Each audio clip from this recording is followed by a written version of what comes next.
আসসালামু আলাইকুম। আজকে আমি কয়েকটি উপকরণ দিয়ে মজাদার সরিষা ইলিশ রান্না করে দেখাবো। তাহলে দেখে নেওয়া যাক আজকে সরিষা ইলিশ রেসিপিটি। অবশ্যই সরিষা ইলিশে সরিষার তেল ব্যবহার করবেন। আমি দিয়ে দিব পেঁয়াজ বাটা। সরিষার তেলটিকেও স্কিপ করতে পারেন।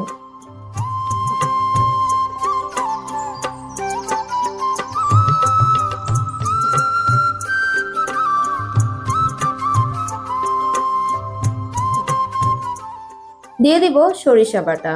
সরিষা বাটার আগে সরিষাটি ভালো মতো ধুয়ে নেবেন, কেননা সরিষার মধ্যে অনেক মাটির কণা থাকে। সরিষা বাটার সময় অবশ্যই 2টি কাঁচামরিচ ও সামান্য লবণ দিয়ে নেবেন, তাহলে সরিষা থেকে তেতো ভাবটি চলে যাবে।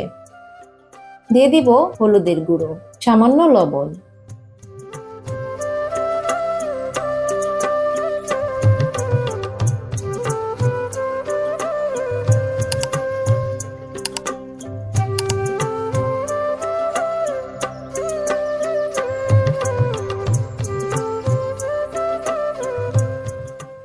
সবগুলো উপকরণ একসাথে মিশিয়ে নিয়ে আমি দিয়ে দিব সামান্য পরিমাণে পানি।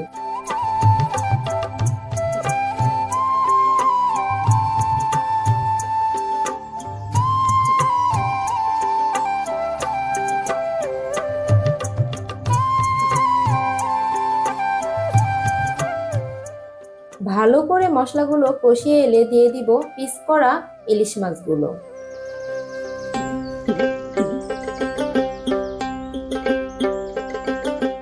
দিয়ে দিব 4-5টি কাঁচামরিচ।